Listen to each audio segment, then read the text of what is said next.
लोगों ने अपनी ऊर्जाओं का इस्तेमाल करना दूसरों को नुकसान पहुंचाने के लिए सीख लिया है। ये सबसे गंदा कर्म होगा। आप कभी इसका दुरुपयोग मत कीजिए। आप में से कुछ लोग सोचेंगे कि किसी को ठीक करके आपने एक बहुत महान काम कर लिया। अगर अपने जीवन के हर पल आप ऐसे हैं तो आपने अपनी कर्म पहेली को 90% सुलझा लिया। बाकी बचे 10% के लिए मैं हूं।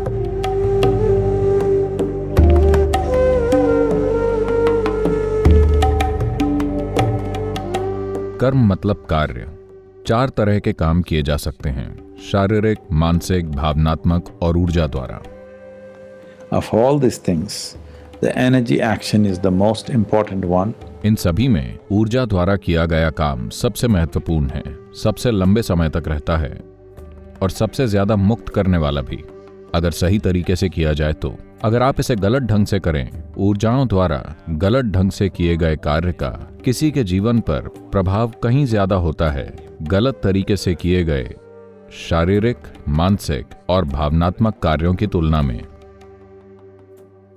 तो गलत तरीकों से किए गए ऊर्जा कार्यों का क्या मतलब है?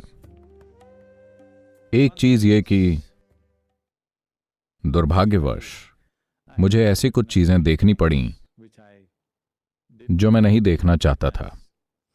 Certain people trying to misuse. कुछ लोगों ने, जिनकी ऊर्जाएं थोड़ी लचीली हो गईं, कुछ खास तरह के योग अभ्यास से या खास तौर से किसी एक विशेष दीक्षा से उन्होंने उसका गलत उपयोग करने की कोशिश की। ऐसे कुछ ओवर स्मार्ट लोग हैं। जब आप उन्हें दीक्षित करते हैं और जब ये हाल ही में हुआ हो और वो ऊर्जा से फूट रहे होते हैं, तो वो इसका इस्तेमाल किसी और चीज के लिए करना चाहते हैं। वो इससे किसी पड़ोसी को इम्प्रेस करना चाहते हैं या कुछ पैसे बनाना चाहते हैं या और किसी चीज के लिए जिसे उनकी खुशहाली के लिए भेंट किया गया था। उन्होंने उसके इस्तेमाल की कोशिश किसी और चीज के लिए की। या एक बेहतर उदाहरण ये होगा,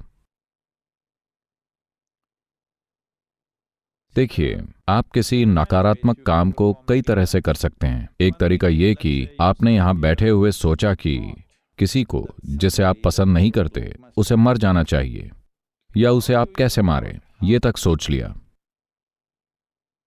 इसका आप पर एक स्तर का प्रभाव होगा। एक दूसरे स्तर पर आपने बस सोचा ही नहीं, इसके साथ एक तीव्र भावना भी जोड़ दी। अब इसका आप पर कहीं ज्यादा प्रभाव होगा। आपने इस विचार और भावना पर सच में काम कर डाला। अब इसका आप पर और भी ज्यादा गहरा प्रभाव होगा। अब आप ये समझ रहे हैं कि अगर आपने ये चीजें की तो इसके परिणाम होंगे। तो आपने एक नया तरीका खोज लिया। आपने किसी ऐसे को ढूंढ लिया जो कुछ खास तरह के ऊर्जा कार्य करेगा जिससे कि ये आदमी जिसे आप पसंद नहीं करते मर जाएगा। इस तरह का पूरा एक विज्ञान है। 4 में से एक वेद, अथर्ववेद में यह बताया गया है कि कैसे ऊर्जाओं का इस्तेमाल अपने फायदे और दूसरों के नुकसान के लिए किया जा सकता है। आपने ये शब्द सुने होंगे, जैसे काला जादू, वूडू और पिल्ली शून्यम या जो भी आप इन्हें बोलें, जहां लोगों ने किसी को नुकसान पहुंचाने के लिए ऊर्जा का गलत इस्तेमाल करना सीखा है। एक बार आप किसी और पे ऊर्जा के स्तर पर प्रभाव डालने की कोशिश करते हैं अपने किसी फायदे के लिए, अब ये सबसे गिरा हुआ और गंदा कर्म होगा, क्योंकि इसका प्रभाव आप में बहुत गहरा उतरेगा, क्योंकि आपने इसे करने के लिए अपनी ऊर्जाओं का इस्तेमाल किया। इसलिए मैं शांभवी जैसी सरल प्रक्रिया में भी दीक्षित करने से पहले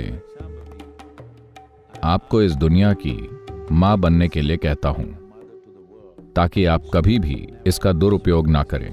आप सबको अपना ही देखें,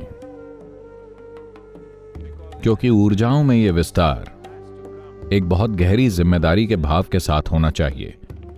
ऊर्जाओं में यह विस्तार दूसरों को खुद में शामिल करने के गहरे आयाम के साथ होना चाहिए। समावेश के भाव के बिना अगर आप ऊर्जाओं का इस्तेमाल करेंगे तो ये सबसे नीच कर्म होगा। तो आप में से वो जो दीक्षा के बाद अपने जीवन में नाटकीय रूप से परिवर्तन होते देख रहे हैं, आपको इसका ख्याल रखना ही होगा। आपको इसका बहुत बहुत ध्यान रखना होगा कि आप रूपांतरण की इस क्षमता का कभी भी किसी और चीज के लिए इस्तेमाल करने की कोशिश ना करें। जाहिर है आप में से कुछ लोग सोचेंगे कि किसी को स्वस्थ करके या और किसी तरह से किसी के जीवन के साथ कुछ करके आप एक बहुत महान काम करेंगे।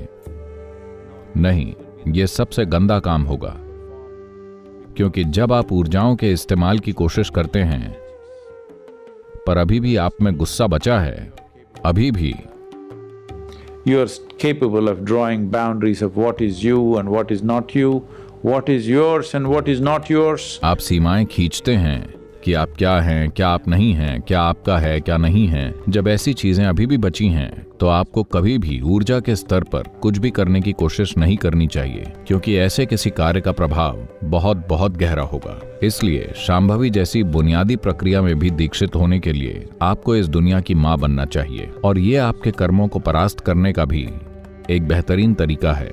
अगर अपने जीवन के हर पल में आप समावेश के इस भाव के साथ जिएं जैसे आप सारी दुनिया की मां हैं, और ये भेद ना करें कि क्या आपका है और क्या आपका नहीं है। अभी शायद आप में ये भेद बचा रहे कि क्या आप हैं और क्या आप नहीं हैं, पर कम से कम अगर आप क्या मेरा है और क्या मेरा नहीं है इसे खत्म कर दें तो आपने अपने कर्मों की गुत्थी को 90% सुलझा लिया। मेरा विश्वास कीजिए, 90%। कर्मों के सभी आयामों में से आपने 90% सुलझा लिया। बाकी 10% के लिए मैं हूं।